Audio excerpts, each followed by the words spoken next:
Всем привет! Сегодня хочу рассказать, как незначительный стук в движке может стать причиной серьезного ремонта. Как-то раз, возвращаясь с работы, я услышал незначительный стук в движке. При этом двигатель начал троить немножко. Сначала я не придал этому значения, но потом решил разобраться, в чем же причина. И вот что получилось. Смотрим. Да, и это моя первая четырка, и как ее ремонтировать я понятия вообще не имел. Так что, если что, простите за дилетантство. Обнаружил стук в двигателе. Сейчас проверим простым дедовским способом с помощью палки. Прислоняем палку к нужному месту и слушаем ухом.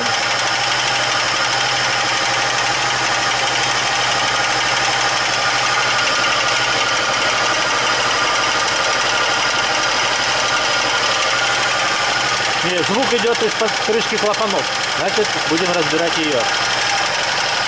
Значит, снял крышку, смотрим, что здесь. А здесь ничего такого и не видно. Чернота только. Ну, значит, что, заведем сейчас мотор, посмотрим, как он будет без крышки работать. Если заработает, конечно. Так, где-то здесь барабанит. Все, масло кидаем. Вот посмотрим. Что тут балуется. Короче, после запуска двигателя непонятно, кто тут тарахтит. Сейчас будем делать методом научного тыка. Может быть, пятачки. Здесь тарахтят. Хер его знает. Все, вроде пятаки на месте. Этот на месте. Этот нажатый. Тут у меня что?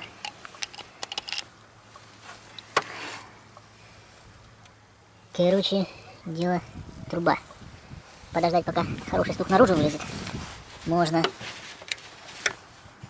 Но не нужно. Дороги где-нибудь станет и все, и пипец. Что делать? Вот так, сейчас будем искать поломку. Короче, первый визуальный осмотр никаких поломок не выявил.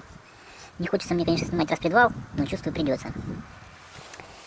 Все забрызгал маслом тут. Все провода. Ну что, сейчас буду снимать распредвал. Откручу. И посмотрим, что получится. Может быть, пятачок какой-то выскочил. Есть, конечно, еще мысль открутить свечи, посмотреть на свечи.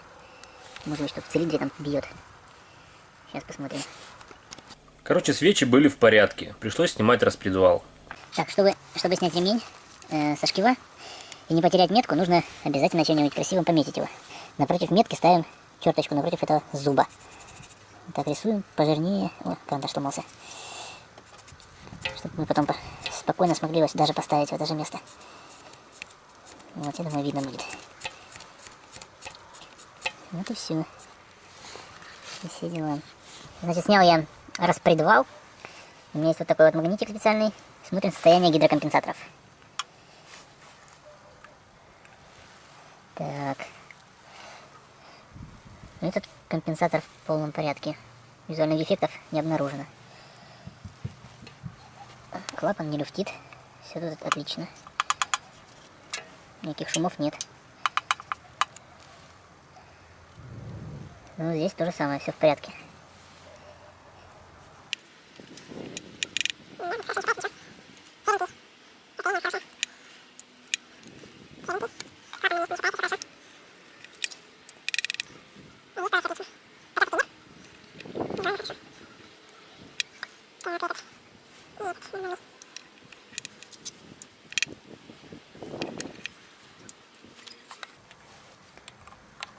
Странно. Ну, у меня подозрение на вот эти вот, что где-то шум отсюда. Я думаю, что это где-то здесь. Ну, тут сверху какой-то пятачок, который крутится. Какой-то пятачок. Вот этот вот. Он крутится отдельно от этого компенсатора. Может, посмотреть его, как он тут разбирается. Непонятно. Закручивается или что. Ну, вряд ли. В итоге выяснилось, что это просто регулировочные пятачки. Ну что ж, видимых дефектов здесь не обнаружено. Буду собирать обратно. Все ставить на место. И думать, что же здесь тарахтит. Короче, прошло пару дней. Этот стук меня задолбал. Я решил снять голову. И увидел страшное. Досталось движку. Клапан прогорел, треснул. 2 трещины. Нагару куча. Прямо ошметки. Так еще и поршень юбку оборвало. И при всем этом движок еще работал. Еще и ездили на нем. Оборванная юбка на поршне означала только одно. Серьезный капитальный ремонт движка. Но хорошо, что в гараже у отца валялся двигатель со старой девятки. Правда, карбюраторный. Пришлось немножко переделать его под инжектор. Изменения коснулись некоторых креплений на блоке и замене распредвала. Так случилось, что у меня был еще один движок, правда, с девятки, со старой. Карбюраторный. Вот. И была хорошая голова. Но тут отличие в распредвалах. Значит, у меня двигатель 2111. И здесь распредвал имеет вот такой вот пиптик. Новые двигателя 7-го года уже оснащались фазированным впрыском. Вот. Этот пиптик служит... Этот пиптик считывает датчик специальный, который установлен вот в этой крышечке. Датчик фаз называется. На старых распредвалах восьмерочных кулачки, они такие более острые. А на новых, ну особенно выпускные, они такие более пологие. За счет этого выпускной клапан остается дольшее время открытым, что позволяет лучше проветривать цилиндр. И с этим распредвалом мотор получает аж целых 7% мощности плюс, нежели с этим распредвалом. А это головка от старой девятки. Она точно такая же, как и вот эта головка. Вот. Единственное, здесь надо фрезеровать поверхность. Есть выработки, выемки в раковинах. Вот. Сейчас повезем ее фрезеровать. Такая красота. Белые деревья, снег, мороз. Но через пару дней это превратится все в унылую квашню. Такая у нас погода на Кубани. Сейчас на этого монстра установим головку и будем фрезеровать.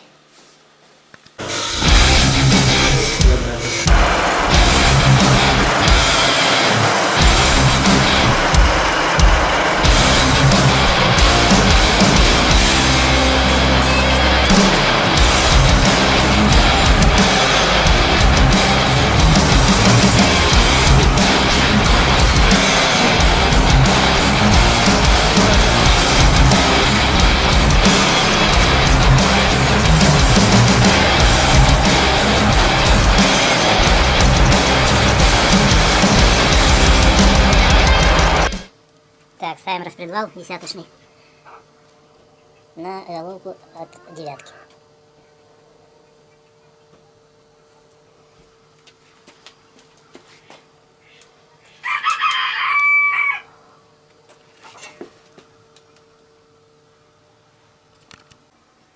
Головка собрана.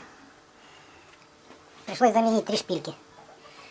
Вот эту шпильку, она была короткая, поставил длину. А здесь наоборот. Вот здесь были 2 длинных, поставил 2 коротких.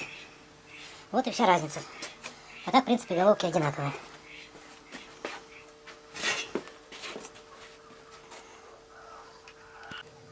На блоке нужно просверлить отверстие и нарезать резьбу вот в этом месте. Просверлить глубиной 16 мм, я замерил. Чтобы поставить датчик. Вот такой датчик.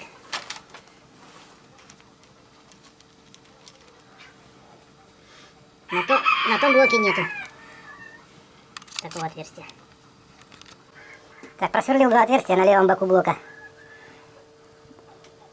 Сверло сколько там? 6,8 под резьбу на 8, шаг 1,25. Здесь датчик крепится, будет крепиться, а здесь модуль зажигания. Для крепления кронштейна генератора не хватало одного отверстия. Вот этого. Пришлось просверлить. Сейчас резьбу нарежу. Резьба 10, шаг 1,25. Корпуса маслонасосов оказались разные. На восьмерочном двигателе нету кронштейна под крепление датчика. А вот на этом маслонасосе от десятки есть кронштейн для датчика. Пришлось ставить другой маслонасос. Этот не катит, получается. Так, итого, что пришлось переделать? На головку пришлось переставить распредвал десяточный. С задней части головки 2 шпильки пришлось переставить. Тут были длиннее, а нужны покороче. И вот эту шпильку, наоборот, была маленькая, а нужна длиннее. С двигателем. Кронштейн крепления генератора. Отверстие сверлить пришлось под болт 10, шаг 1,25 и нарезать резьбу. Не было этого отверстия там. И 2 отверстия с резьбой М8 под датчик, не знаю, вот какой-то там по температуре какой-то. И еще одно отверстие для крепления модуля зажигания. Ну вот пока... А, еще маслонасос. Пришлось ставить от десятки. На том маслонасосе нету вот этого датчика. Не к чему его там крепить. Ну вот пока, наверное, дальше переделок не будет. Я так думаю.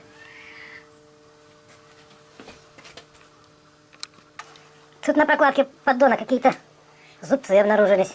Что бы это значило? Может быть, технологические какие-то.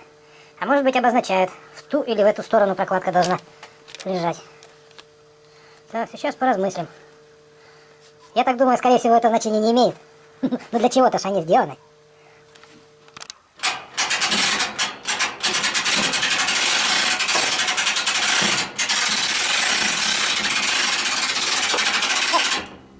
Ну вот, закинули движок. Сейчас будем ставить голову и все остальные причиндалы. Вот. Будет новая машина. Поршня. Как новенькие, блестят, без нагара, без ничего. Все отлично. Не хотел двигатель заводиться. Но все-таки запустил я вот это. Наверное, топливо пока прокачалось. Там дымит, это все масло попало на коллекторы. Мазут даже, ну, все нормально, движок работает чисто.